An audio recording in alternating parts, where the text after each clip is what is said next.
So here we're looking at my new inline rifle, the Yukon by Traditions. This rifle is 11 years old. It's 50 caliber. I picked it up for 50 bucks at my local pawn shop. I should probably just try to make a deal with them, and every time they get a new muzzleloader in, fix it up, and but I don't know. It is a hammer fire, so like most shotguns, single shot shotguns, it's got a hammer, and it does have a pretty cool safety feature. You can see if you can zoom in on that. Is it in frame? No, could you lift it up? Better? Lower. There? Yeah. Okay. The hammer. Down. There? That there, yeah. Yeah, we gotta get a camera with a viewfinder that can switch around, so I can see this crap too. The hammer will not touch the transfer bar that's in this falling block. This is a falling block action. Will not reach up there unless you cock it and pull the hammer. Okay, you can de-zoom now. Which I'm not going to do, and also this one's going to be a little bit longer before we get to the range, because one, I have to get some sights or a muzzleloader scope for this, and I do not currently have one. I guess, I don't know, we could probably see how accurate using this as your back sight is. Probably give you a lot of left-right leeway. But anyway, I mean, if you had to, I mean, we'll see. Probably won't take it out too far. But it's an inline rifle. I don't know how, I haven't really gotten a chance to measure the internal barrel, but it's the barrel. And also I'm waiting on a tool for this to get the breech plug out. And here, breech plug out and everything. To do a complete disassembly and restoration, it needs some work too on the inside of the barrel around the breech plug area. But it's a falling block. That is one safety. Now I have tried to sit there with a wooden mallet to try to, because I did have one, and sit there and try everything I could to sit there and make that touch it. Unless you cock that hammer and pull the trigger, it will not fire. So it is pretty safe. I like that feature. It also has a secondary safety here. It would be a lot easier. I'm thinking about getting this one set up for longer range hunting, like put a scope on it. Had the scope out to about as far as it can. This thing can shoot accurately, and use it for my long range hunting. While I use this, my knife that's over here, we're going to do those in the next video. That is for my medium to long, and also as a backup gun, just in case. Because those iron sights on the night rifle, 120 yards, are pretty accurate. Well, using my hunting load. Anyway, we'll probably take that one out, and we'll just see what I can do with this one. But this is, I'm going to kind of take you through the features. Now that we got all the thing out of there, let's look at the rifle. They said this is supposed to help release this, but apparently someone's just done that too much and file or mess with that, and it no longer works. So I can just, so I'm a little worried about shooting this for a little while until I'm sure about this. But it features a falling block, which you cannot pull. Oh no! Yeah, you cannot pull the trigger or the hammer back. Oh yeah, you can pull it. I had it on safety. But you cannot fire it because I cannot get my big old finger in there to fire it. Look up so I can cock it. It's a hammer fired. The barrel ends roughly here, and it's all this. It comes. This one actually came. I didn't have to replace a ramrod. It comes with a ramrod that has the ball seater. And should I take this off? And yes, I had to pull that off, and I left some oil on it. Probably a little too much oil. Switch it around, and now you have your cleaning end. And the guy I talked to, cannot remember his name off the top of my head, said these come all standard. And this one is aluminum and it is thick. For cleaning, it's a little short, so I had an old piece of metal that was threaded and I wrapped some duct tape around it. And all I do is, for cleaning, is just take this and screw it on there. But anyway.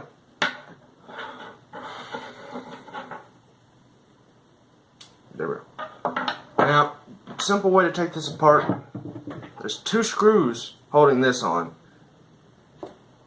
And yes, it did come with actual sling right things on there. It's probably because they're on there and they couldn't take them off.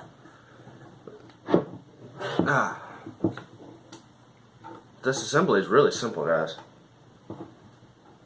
Take this screw out. Well, first you take the ramrod out like you would any muzzleloader.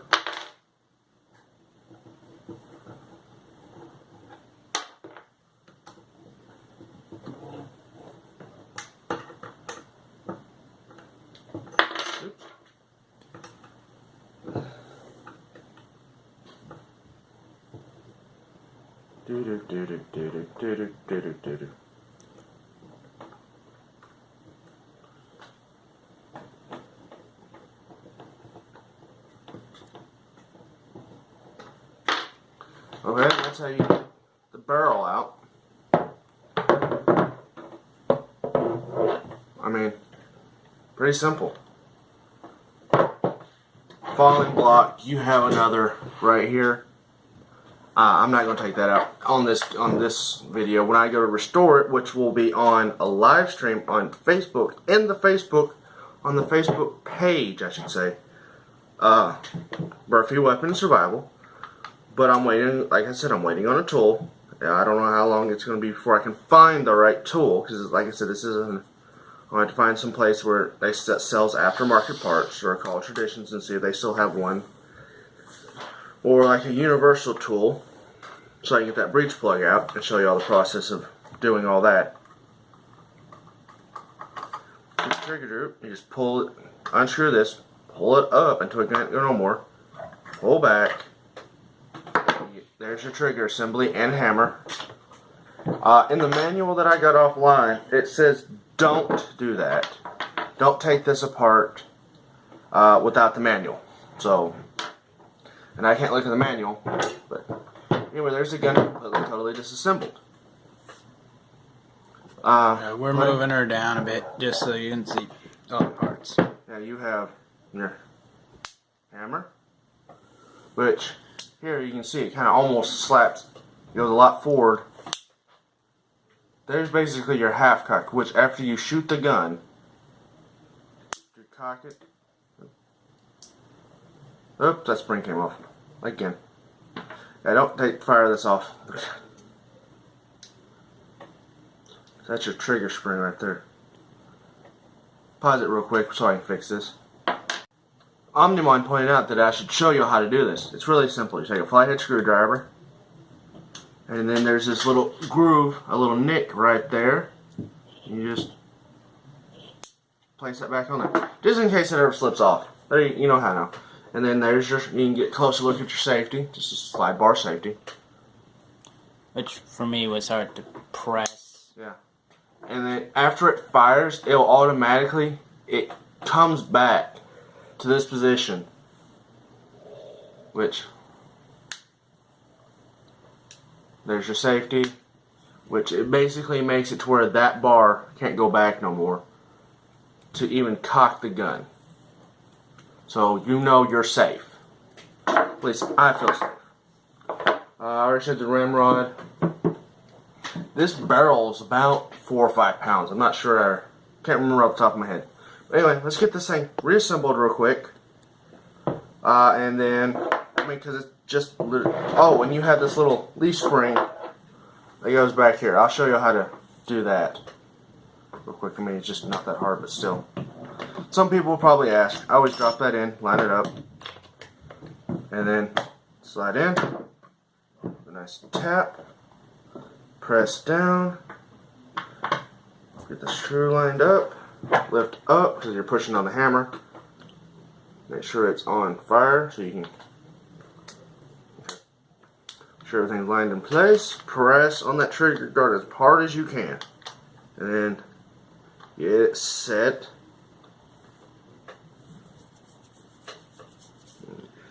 Then just put the Barrel back on, and then line it up. And then la la la la. Yes, it has more. Oops, wrong way. More components. Then the night, and disassembling and reassembling. But I don't know how well it shoots. So, alright.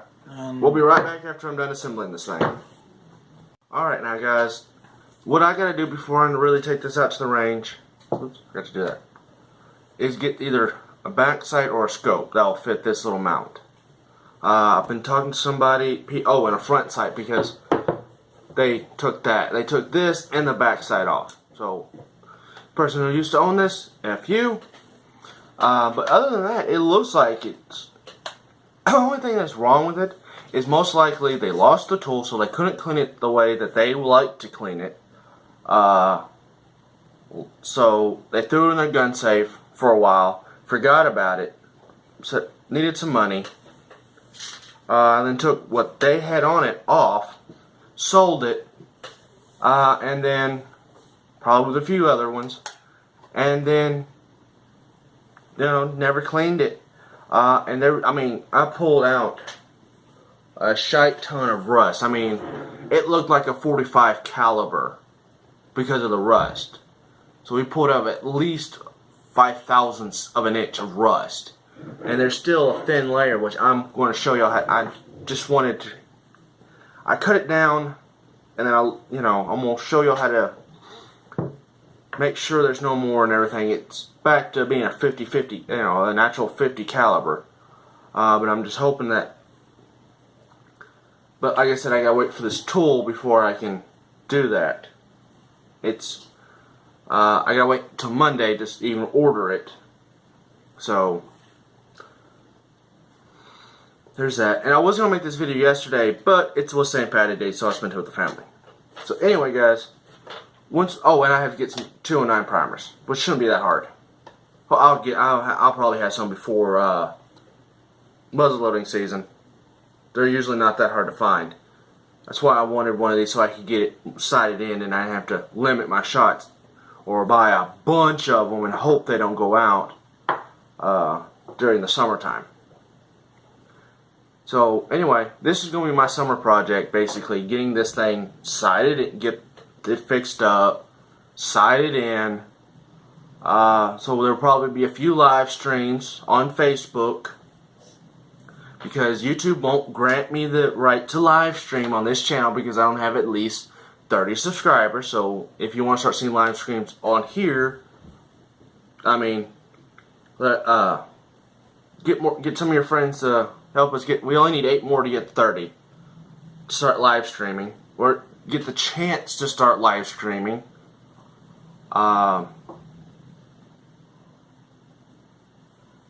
then we'll start showing this kind of stuff on YouTube eventually. And that's about it. We're in the next video, we're going to compare it to my thumper, which I have more information on, and kind of see what's going on. Alright guys, see you in the next video. Bye-bye. Bye.